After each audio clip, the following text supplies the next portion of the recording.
బాబు surety భవిష్యత్తుకు guarantee అంటూ చంద్రబాబు ఇచ్చిన హామీ నీట మూటగానే మారిపోయిందని మండిపడ్డారు వైఎస్ఆర్సీపీ నేతలు.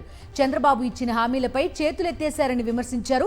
అధికారంలోకి వచ్చిన నాటి నుంచి ఇప్పటి వరకు ఏ ఒక్క హామీని కూటమి సర్కార్ నెరవేర్చలేదని ఆగ్రహం వ్యక్తం చేశారు వైఎస్ఆర్సీపీ నేతలు. బాబు ష్యూరిటీ భవిష్యత్తు గ్యారంటీ పైన చంద్రబాబు నాయుడు గారు నిన్న బాబు గారి క్లారిటీ ఇచ్చారు. ఏ మాత్రం అంటే ఎన్నికల ముందు నేను చెప్పిన ఏ హామీలు కూడా అమలు చేయలేను అని చెప్పి చంద్రబాబు నాయుడు గారు ఈరోజు మరి కొత్త కారణాలు ఎత్తుకుతా ఉన్నారు. ఏదో అప్పులు అనేది ఇప్పుడే పుట్టినట్టు. 2019లో జగన్మోహన్ రెడ్డి గారు పవర్లోకి వచ్చేటానికి కూడా రాష్ట్రంలో అప్పటికే 5 లక్షల కోట్ల అప్పు ఉండింది. చంద్రబాబు నాయుడు గారు చేసిన అప్పు పైపెచ్చు ఆనాడు బడ్జెట్లో జగన్మోహన్ రెడ్డి గారు ప్రమాణ స్వీకారం చేసే నాటికి ఉన్నింది కేవలం 100 కోట్ల రూపాయలు మాత్రమే ఆ రోజు ఖజానాలో ఉన్నింది. మరి ఆ పరిస్థితుల్లో పవర్లోకి వచ్చిన జగన్మోహన్ రెడ్డి గారు 5 సంవత్సరాల్లో మధ్యలో 2 సంవత్సరాలు కోవిడ్తో రాష్ట్ర ప్రభుత్వానికి రాబడి రాకపోయినా ఎన్ని ఇబ్బందులున్నా ఇచ్చిన ప్రతి వాగ్దానాన్ని అమలు చేసినారు. నాటకాలు ఆడుతున్నాడు చంద్రబాబు నాయుడు గారు. ఇది ఇంతకంటే ఘోరం మరొకటి లేదు. ప్రజలకు చేసినటువంటి మోసం అంతా ఇంత కాదు. అబద్ధాల బుద్ధుడు ఈ చంద్రబాబు నాయుడు, అవినీతికి సిద్ధుడు. కోట్ల ప్రజల కళ్ళు మూసి గద్దెనెక్కినటువంటి ఈ చంద్రన్న లాక్కోవటం తప్ప తెలియనివాడు. అప్పుడు మామ నుంచి అధికారం లాక్కున్నారు. ఇప్పుడు జనాన్ని మోసం చేసి 8 నెలల క్రితం ఓట్లు లాక్కున్నాడు. ఏరు దాటే ముందు ఓడమల్లయ్య, దాటేశాక బోడి మల్లయ్య. ఇది మన చంద్రయ్య. మరి ఇవాళ చంద్రబాబు నాయుడు గారి పరిస్థితి ఏ విధంగా ఉందంటే, ఏదైతే ఏరు దాటేటప్పుడు ఏటి మల్లన్న, ఏటి దాటిన తర్వాత బోడి మల్లన్న అన్నట్టుగా, అదే ఎన్నికల ముందు ఇదే చంద్రబాబు నాయుడు గారు మరి కూటమిలో ఉన్న నాయకులు పవన్ కళ్యాణ్ గారు అందరూ కూడా మీకు అందరికి కూడా మాటిస్తున్నాము, ఖచ్చితంగా సూపర్ 6 హామీలు నెరవేరుస్తాము అని చెప్పి మరి ఆ రోజు ప్రజలకు మాట ఇవ్వడం జరిగింది. మీరిచ్చిన హామీలు ఎంతవరకు నెరవేర్చారో ఈ రాష్ట్ర ప్రజలకు సమాధానం చెప్పాల్సిన అవసరం ఉంది. ఇప్పుడు సంవత్సరం 8 నెలలు పూర్తయిపోతూ ఉంది. ఆ ఎన్నికల హామీల గురించి అడిగితేనేమో ఆర్థిక పరిస్థితి గురించి చెప్తా ఉన్నాం. మరి 45 సంవత్సరాల రాజకీయ అనుభవం ఉందని చెప్పుకునేటువంటి వ్యక్తి, ఆర్థిక మేధావిని అని చెప్పుకునేటువంటి వ్యక్తి, లేకపోతే టెక్నాలజీని నేనే ప్రపంచానికి పరిచయం చేశానని చెప్పుకున్నటువంటి వ్యక్తి, ఇదే జగన్మోహన్ రెడ్డి గారిని పడుకున్న ముసలిది కూడా బట్టను నొక్కేస్తుంది, నువ్వు నొక్కడం ఏంటి, పెద్ద వింత ఏంటి అన్నటువంటి మాటలు, చులకనగా మాట్లాడినటువంటి మాటలు. కానీ మరి అదే బటన్ మీరు కూడా నొక్కొచ్చు కదా. దాంతోపాటు గతంలో జగన్మోహన్ రెడ్డి గారి హయాంలో వచ్చినటువంటి డబ్బు అంతా ఏమైపోయిందంటే, ఏమైపోద్ది జగన్మోహన్ రెడ్డి గారి హయాంలో వచ్చినటువంటి డబ్బు అంతా ప్రజల దగ్గర ఉంది, రాష్ట్రంలో పేదవాడి దగ్గర ఉంది. 2,75,000 కోట్ల రూపాయలు కేవలం పేదవాడి సంక్షేమం కోసం ఖర్చు పెట్టినటువంటి ఘనత జగన్మోహన్ రెడ్డి గారిది. చంద్రబాబు ది గ్రేట్ మోసగాడిగా ముసుగు తీసేశారు అన్నారు వైఎస్ఆర్సీపీ నేతలు. చంద్రబాబు నిస్సిగ్గుగా పథకాలు ఇవ్వలేమని బహిరంగంగానే చెప్పేశారు అని మండిపడ్డారు. సూపర్ 6 పేరుతో బాబు ప్రజలకు వెన్నుపోటు పొడిచారన్నారు. అబద్ధపు హామీలతో కూటమి సర్కారు అధికారంలోకి వచ్చింది అన్నారు వైఎస్ఆర్సీపీ నేతలు. సూపర్ 6 ఇచ్చిన వాగ్దానం నెరవేర్చలేను, నేను వాపసు తీసుకుంటున్నాను, మళ్ళీ టైం వచ్చినప్పుడు ప్రజలకి నేను నెరవేరుస్తానని చెప్పడం, ప్రజల్ని వంచించినట్లు, ప్రజలకు వెన్నుపోటు పొడిచినట్టు ప్రజలు భావించవలసిందిగా ప్రజలకు విజ్ఞప్తి చేస్తున్నాను. రాజకీయ విలువలు విశ్వసనీయులైనటువంటి వ్యక్తి చంద్రబాబు నాయుడు. చంద్రబాబు మేనిఫెస్టోని నయవంశకుడిగా, వెన్నుపోటుదారుడిగా, ప్రజల్ని వంశించేవాడుగా ఆయన మేనిఫెస్టో ఉంది. కాబట్టి ప్రజలు ఇప్పుడన్నా మేల్కొని ఈ యొక్క చంద్రబాబు నాయుడు ఆగడాల్ని పూర్తిగా అరికట్టాల్సిందిగా ప్రజలకి విజ్ఞప్తి చేస్తున్నారు. ప్రజలకి అరచేతిలో వైకుంఠం చూపించి అనేక రకాలైనటువంటి హామీలు ఇచ్చి, ఆ హామీలన్నింటినీ నేను అమలు చేస్తానని చెప్పి ఒక కనికట్టు చేసి మాయ కల్పించి మాటల మరాఠీగా పేరుగాంచినటువంటి చంద్రబాబు నాయుడు గారు ద గ్రేట్ మోసగాడు కింద ఆ ముసుగు మొత్తం తీసివేయడం జరిగింది. నిన్నటితో స్పష్టంగా చెప్పేశాడు, హామీలు నెరవేర్చలేము, పథకాలు అమలు చేయలేము, ఇవ్వలేమని చెప్పి నిస్సిగ్గుగా ఏమాత్రం లేకుండా రాష్ట్ర సచివాలయాన్ని వేదికగా చేసుకుని అక్కడే ఈ మాటలన్నీ కూడా వదిలివేయడం జరిగింది. అమరావతి కడితే సరిపోతుంది, పోలవరం కడితే సరిపోతుంది, మిగతా అన్ని ఎలా పోయినా పర్వాలేదు, ప్రజల మనం ఎప్పుడో మాయ చేస్తే మాయలో పడిపోవడానికి సిద్ధంగా ఉంటారనేది ఆయన సిద్ధాంతం. ఎందుకంటే ఆయన పల్లకి మోసే బోయిలు చాలా స్ట్రాంగ్. మీడియా సంస్థలు ఆయన కోసం పనిచేసే తీరు చూస్తే బహుశా అలాంటి ఒక గొప్ప అదృష్టం ఈ దేశంలో అతి తక్కువ మంది రాజకీయ నాయకులకు వచ్చి ఉంటుంది. 7 నెలల గడవక ముందే కూటమి వాస్తవం ఏంటో, దాని అసలు స్వరూపం ఏంటనేది బయటపడిపోయింది. పుట్టిన నాటి నుంచి ఈ రోజు దాకా కూడా బహుశా నిజం అనేది చెబితే ఆయన తల ఏదో 100 చెక్కలవుతుందన్న పాపం ఆయనకి బహుశా ఉందో ఏమో కానీ, దావోస్ వెళ్తే అక్కడ అబద్ధాలు మాట్లాడతారు. మన పక్క రాష్ట్రాల్లోకి లక్షల కోట్ల రూపాయలు పెట్టుబడులు వస్తాయి. మన రాష్ట్రంలో కనీసం అంటే ఒక చిన్న స్థాయి కంపెనీ కూడా మన వైపు కళ్ళెత్తి చూసేటటువంటి పరిస్థితి కూడా లేనటువంటి పరిస్థితిలోకి ఇవాళ దిగజారిపోయినటువంటి పరిస్థితి. చంద్రబాబు నాయుడు గారు కానీ, ఆయన తనయులు లోకేష్ గారు కానీ రెడ్ బుక్ రాజ్యాంగం చూపిస్తారు. ఇక్కడ జరుగుతూ ఉన్నటువంటి క్రైమ్ రేట్ని చూసి ఏ రకంగా ఏ కంపెనీలైనా కూడా ముందుకొచ్చి మన దగ్గర పెట్టుబడులు పెడతారు అనేటువంటి దానికి అద్దం పట్టేటట్టుగా, ఇక్కడ ₹1 కూడా మన రాష్ట్రంలో పెట్టుబడులు రాకపోవడమే దానికి అద్దం పట్టేటట్టుగా ఉంది అనేటువంటిది కూడా వాస్తవమైనటువంటి విషయం. అధికారంలోకి వచ్చిన తర్వాత ఖజానా ఖాళీ అయిందని సీఎం చంద్రబాబు అనడం సరికాదన్నారు సిపిఐ రాష్ట్ర కార్యదర్శి రామకృష్ణ.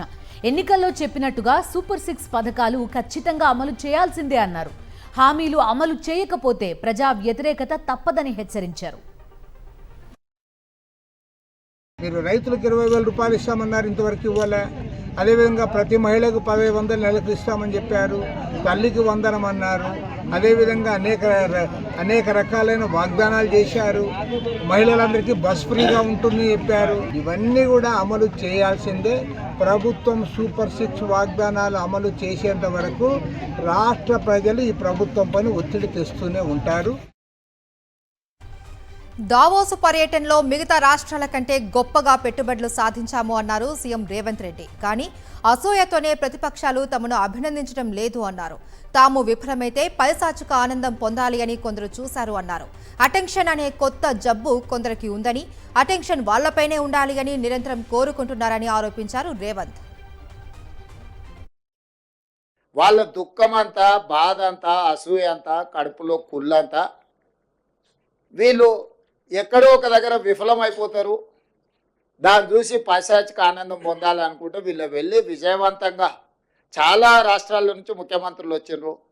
చాలా రాష్ట్రాలు వాళ్ళ ప్రభుత్వం యొక్క విధి విధానాలు అక్కడ చెప్పుకోవడం జరిగింది. అందరినీ పరిగణలోకి తీసుకున్న తర్వాత ఇతర రాష్ట్రాల నుంచి, ఇతర దేశాల నుంచి తెలంగాణ రాష్ట్రము అద్భుతమైన పెట్టుబడులను సాధించింది. దీన్ని అభినందించాలి. కడుపులో కుళ్ళున్నోళ్ళు, మా మీద అసూయ ఉన్నోళ్ళు అభినందించారు, ఏడుస్తుంటారు. ఏం చేస్తాం వాళ్ళని చూసి? హైదరాబాద్ అంటేనే పెట్టుబడులకు నిలయం అన్నారు మంత్రి శ్రీధర్ బాబు. గతేడాది దావోస్ పర్యటన కంటే ఈ ఏడాది 4 రెట్లు అధికంగా పెట్టుబడులు వచ్చాయన్నారు. భవిష్యత్తులో తెలంగాణకు మరిన్ని పెట్టుబడులు వస్తాయన్నారు శ్రీధర్ బాబు. దావోస్ పర్యటన కంటే ఈసారి 4 రెట్లు ఎక్కువగా 1,79,000 కోట్ల పెట్టుబడులకు సంబంధించి ఎంఓయూలు చేసుకున్నాం. మనందరికీ తెలుసు, హైదరాబాద్ తెలంగాణ రాష్ట్రానికి ఒక బ్రాండ్ ఇమేజ్ ఉంది. హైదరాబాద్ కానీ తెలంగాణ అంటేనే బిజినెస్ అని మన క్యాప్షన్తోని దావోస్లో పేర్కొనడం జరిగింది. మాకు కావాల్సింది అతి ముఖ్యమైనది, మా యువతీ యువకులకు సంబంధించిన నైపుణ్యాన్ని పెంచాలే. ఇదే మా ప్రధానమైన బాధ్యత అని ITES వారితోని ఎంఓయూలు చేసుకున్నాం. రాష్ట్ర ప్రభుత్వంపై రైతు పోరు నల్గొండ నుంచే ప్రారంభిస్తున్నామన్నారు బీఆర్ఎస్ వర్కింగ్ ప్రెసిడెంట్ కేటీఆర్. కాంగ్రెస్ వచ్చాక నాశనం అయ్యామని రైతులు ఆవేదన వ్యక్తం చేస్తున్నారన్నారు. ఆరోగ్యశ్రీ అంటే వైఎస్ఆర్, రైతు బంధు అంటే కేసీఆర్ గుర్తొస్తారు అన్నారు. రైతు భరోసా ఎకరానికి 15,000 ఇవ్వాల్సిందేనని డిమాండ్ చేశారు కేటీఆర్. ఆరోగ్యశ్రీ అంటే ఎవరు యాదికి వస్తారు మీకు? వైఎస్ఆర్. రైతు బంధు అంటే ఎవరు యాదికి వస్తారు? ఎవరు? అందుకే రైతు బంధు బంద్ చేద్దామని చూస్తున్నాడు. ఎందుకంటే రైతు బంధు ఎన్ని పైసలు వేసినా రైతులు కేసీఆర్నే తలుసుకుంటారు, నన్ను అయితే దేకరు. కాబట్టి దీన్ని ఎట్లన్నా ఖతం చేయాలని చెప్పి గుంపు మేస్త్రి గారు పన్నాగం పన్నిండు. రైతులు తిరగబడేందుకు నల్లగొండనే వేదిక కావాలి. అందుకే ఇక్కడి నుంచే మొదలు పెట్టినాం ఈ రైతు పోరు. సిపిఎం తెలంగాణ రాష్ట్ర కార్యదర్శిగా జాన్ వెజ్లీ ఏకగ్రీవంగా ఎన్నికయ్యారు. సంగారెడ్డి వేదికగా జరిగిన మహాసభల్లో ఆయన పేరును అధికారికంగా ప్రకటించారు. 60 మందితో సిపిఎం నూతన కార్యవర్గం ఏర్పాటు చేశారు. ఇక 70 ఏళ్లు దాటిన నేతలకు కమిటీ నుంచి ఉద్వాసన పలికారు. సీనియర్ నాయకులైన తమ్మినేని వీరభద్రం, సీతారాములు, నర్సింగరావులకు సిపిఎం రాష్ట్ర కమిటీలో అవకాశం దక్కలేదు.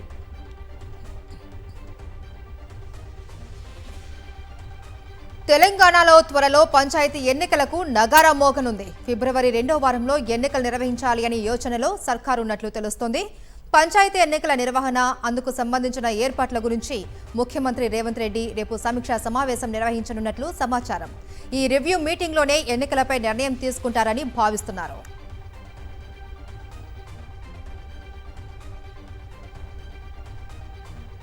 తాను పార్టీ మారుతున్నట్టు వస్తున్న వార్తల్లో నిజం లేదన్నారు ఎంపీ అయోధ్య రామిరెడ్డి. విజయసాయిరెడ్డి ఎందుకు వెళ్లారో ఆయనే చెప్పాలన్నారు.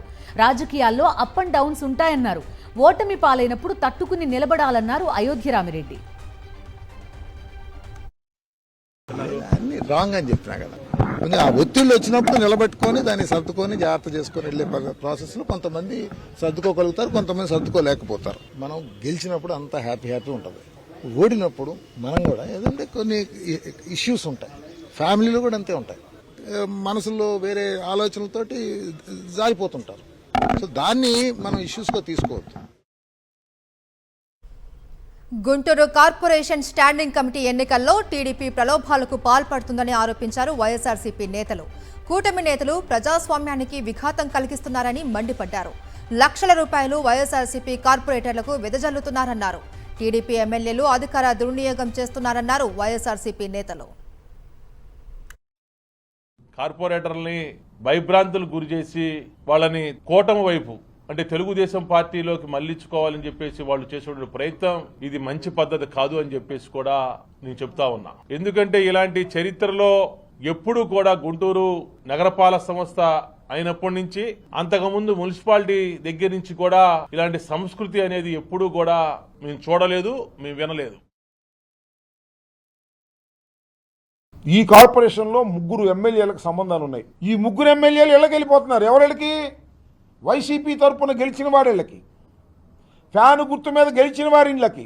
మరో రకంగా సపోర్ట్ చేసి జగన్మోహన్ రెడ్డి గారు గెలిపించినటువంటి అభ్యర్థుల దగ్గరికి సిగ్గు విడిచి వెళ్ళిపోతున్నారు. అంటే వాళ్ళ దగ్గర పవర్ ఉంది, డబ్బు ఉంది. వైసీపీ ఫ్యాను గుర్తు మీద గెలిచిన వాళ్ళని కొనాలనుకోవడం ఒక దుర్మార్గం, అమ్ముడుపోవడం మరొక దుర్మార్గం. మాజీ ఎంపీ నందిగం సురేష్ కు బెయిల్ లభించింది. గుంటూరు కోర్టు ఆయనకు బెయిల్ మంజూరు చేసింది. 2020లో రాయి తగిలి మృతి చెందిన మరియమ్మ కేసులో 78వ నిందితుడిగా చేర్చి సురేష్ ను పోలీసులు అరెస్ట్ చేశారు. టీడీపీ ప్రభుత్వం అధికారంలోకి రాగానే దళితుడైన మాజీ ఎంపీ సురేష్ పేరును కేసులో అక్రమంగా ఇరికించారు. రాజకీయ కక్ష సాధింపులో భాగంగా టీడీపీ ప్రభుత్వం కేసులు బనాయించింది. తాజాగా ఈ కేసులో గుంటూరు కోర్టు ఆయనకు బెయిల్ మంజూరు చేసింది.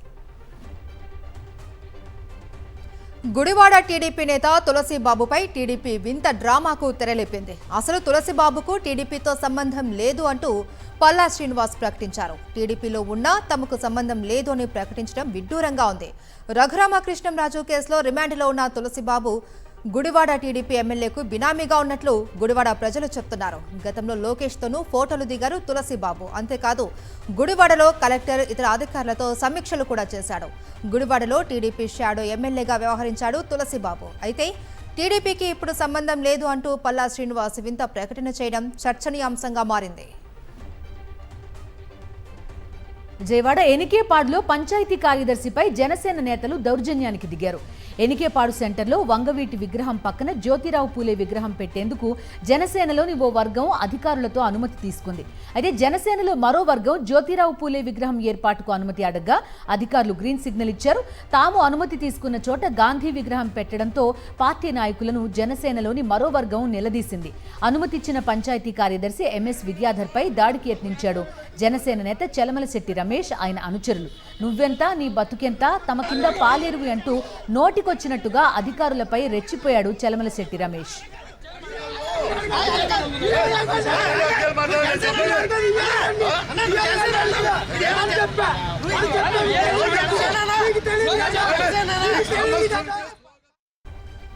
నంద్యాల జిల్లా నందికొట్కూరులో ఎంపీ బైరెడ్డి శబరి వర్గీయులు అరాచకం సృష్టించారు. బీసీ జిల్లా అధ్యక్షుడు కురుమూర్తిపై దాడి చేశారు. పట్టపగలు నడి రోడ్డుపై అందరూ చూస్తూ ఉండగానే కురుమూర్తిని కొట్టుకుంటూ తీసుకెళ్లారు ఎంపీ వర్గీయులు. డబ్బుల పంచాయతీలో కురుమూర్తిపై దాడికి దిగినట్లు తెలుస్తోంది.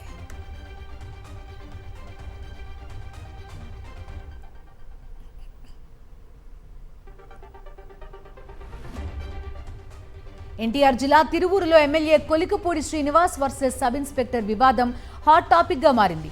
ఓ కేసు విషయంలో స్థానిక ఎస్ఐ కేవీజీవి సత్యనారాయణపై ఆరోపణలొచ్చాయి. తన పట్ల ఎస్ఐ అసభ్యకరంగా ప్రవర్తించారని ఓ మహిళ ఆరోపించారు. అంతేకాకుండా ఎన్టీఆర్ జిల్లా పోలీస్ కమిషనర్తో పాటు ఎమ్మెల్యే కోలికపూడికి ఫిర్యాదు చేశారు. దీంతో రెచ్చిపోయిన ఎమ్మెల్యే రేపట్లోగా ఎస్ఐని సస్పెండ్ చేయాలని డిమాండ్ చేశారు. లేని పక్షంలో రేపు ఉదయం 11 గంటలకు పిఎస్ ఎదుట ధర్నా చేస్తానని వార్నింగ్ ఇచ్చారు. దీంతో కోలికపూడి వ్యవహారం తిరువూరులో చర్చనీయాంశంగా మారింది. హైదరాబాద్ మీర్పేట్లో భార్య మాధవిని అత్యంత క్రూరంగా హత్య చేసిన గురుమూర్తిలో ఎలాంటి పశ్చాత్తాపం లేదు అన్నారు Rachakonda CP Sudheer Babu. నిందితుడితో scene reconstruction చేసిన పోలీసులు గురుమూర్తిని మీడియా ముందు ప్రవేశపెట్టారు. ఇద్దరి మధ్య జరిగిన గొడవ కారణంగానే గురుమూర్తి భార్యను చంపాడు అని సిపి చెప్పారు. భార్య మృతదేహాన్ని ముక్కలు చేసి బకెట్లు వేసి ఉడకబెట్టాడు అని తెలిపారు. ఎముకలను రోటిలో దంచి పౌడర్ చేశాడు అని చెప్పారు. ఇప్పటి వరకు ఇలాంటి కేసును తాను చూడలేదు అన్నారు సిపి సుధీర్ బాబు. పశ్చాత్తాపం లేని విధంగా చంపిన ఆ బాడీలో ఉన్న పార్ట్స్ తీసుకెళ్లి ఒక పెద్ద స్టవ్, వాళ్ళ ఇంట్లో గెస్ట్లు వచ్చినప్పుడు చేయడానికి ఒక స్టవ్ ఉంది, దానిపైన పెట్టేసేసి ఆ సిలిండర్ కనెక్షన్ ఇచ్చేసేసి బాయిల్ చేసిన పీసెస్ ని ఆ మంటలో పెట్టి కాల్చాడు. కాల్చిన తర్వాత కస్టల్తో దాన్ని రోకలి బండ దాంతో తీసుకొని దాన్ని పగలగొట్టడం జరిగింది. చిన్న చిన్న పౌడర్ లాగా అయిపోయింది. తిరుపతి జిల్లా చంద్రగిరి నియోజకవర్గంలో ఏనుగుల గుంపు హల్చల్ చేస్తుంది. అడవి సరిహద్దు గ్రామాల్లోని ఏనుగులు దాడులు చేస్తుండటంతో ప్రజలు తీవ్ర భయాందోళనకు గురవుతున్నారు. ఎప్పుడు ఏం జరుగుతుందా అంటూ స్థానికులు బిక్కుబిక్కుమంటున్నారు. వారం రోజుల క్రితం ఉప సర్పంచ్ రాకేష్ చౌదరిని తొక్కి చంపిన ఘటన మరొక ముందే మరోసారి దాడులు చేస్తుండటంతో ప్రజలు వణికిపోతున్నారు.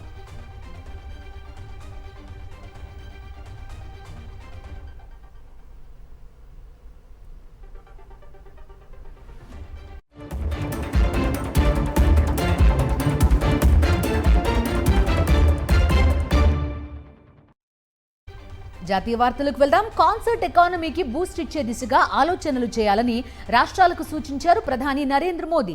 ఈ రంగం రోజురోజుకి వృద్ధి చెందుతోందని, అందుకు తగినట్టు మౌలిక సదుపాయాలు ఏర్పాటు చేయడంపై రాష్ట్ర ప్రభుత్వాలు, ప్రైవేట్ రంగం ఫోకస్ పెట్టాలన్నారు. British rock band Coldplay Mumbai, అహ్మదాబాద్లలో నిర్వహించిన కాన్సర్ట్ గ్రాండ్ సక్సెస్ అయిన విషయాన్ని ఈ సందర్భంగా గుర్తు చేశారు ప్రధాని నరేంద్ర మోదీ.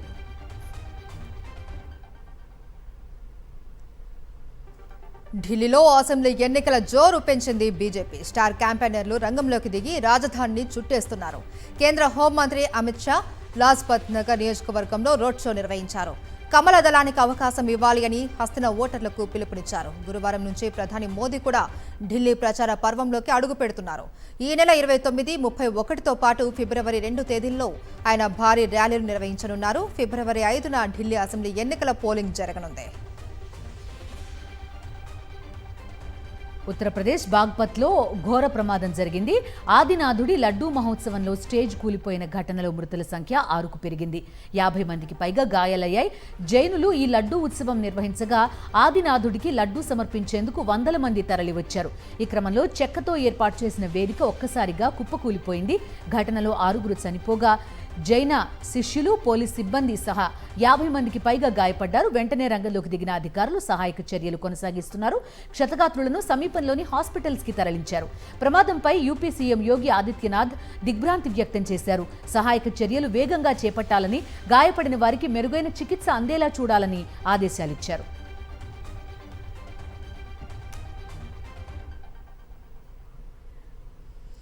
ఆధ్యాత్మిక మహోత్సవం మహాకుంభమేళాకు భక్తులు పోటెత్తుతున్నారు.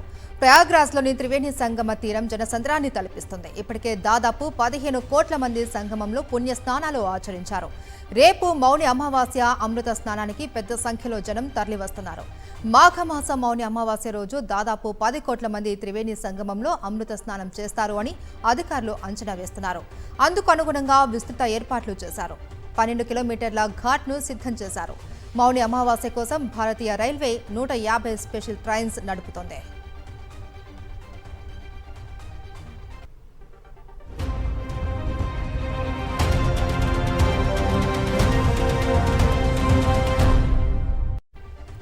అంతర్జాతీయ వార్తలు చూద్దాం. ప్రధాని నరేంద్ర మోదీ త్వరలోనే అమెరికాలో పర్యటించనున్నారు.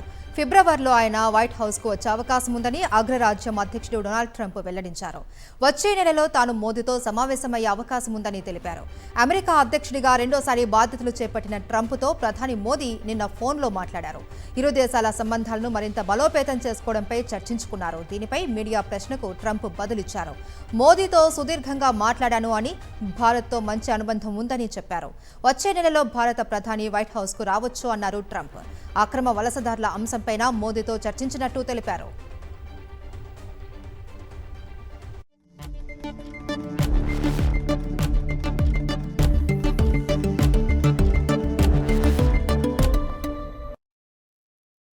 బిజినెస్ అప్డేట్స్ చూద్దాం. దేశీయ స్టాక్ మార్కెట్స్ ఇవాళ లాభాల్లో ముగిశాయి. అంతర్జాతీయ మార్కెట్ల నుంచి మిశ్రమ సంకేతాలున్న దేశీయంగా బ్యాంకింగ్, ఫైనాన్షియల్ స్టాక్స్ లో కొనుగోళ్ల మద్దతుతో సూచీలు భారీగా లాభపడ్డాయి.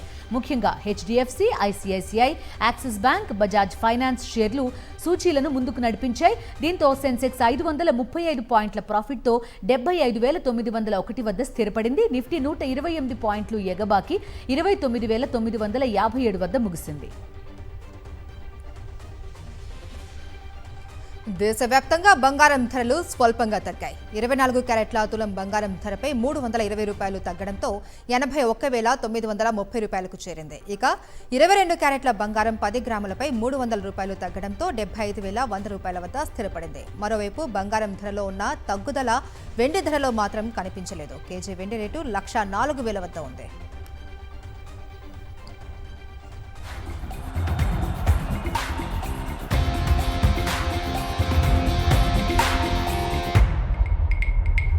స్పోర్ట్స్ అప్డేట్స్ చూద్దాం. అండర్-19 మహిళల వరల్డ్ కప్ లో తెలుగు తేజం సత్తా చాటింది. భద్రాచలానికి చెందిన గొంగడి త్రిష 53 బంతుల్లో సెంచరీ చేసి రికార్డు సృష్టించింది. మహిళల వరల్డ్ కప్ సూపర్ 6 లో భాగంగా స్కాట్లాండ్ తో జరిగిన మ్యాచ్ లో విరుచుకుపడింది త్రిష. 59 బంతుల్లో 13 ఫోర్లు, 4 సిక్స్లు కొట్టింది. అండర్-19 T20లో తొలి సెంచరీ చేసిన బ్యాటర్ గా రికార్డు సృష్టించింది. త్రిష విజృంభించడంతో భారత్ నిర్ణీత 20 ఓవర్లలో 208 పరుగులు చేసింది. ఇవి నాన్ స్టాప్ న్యూస్ అప్డేట్స్.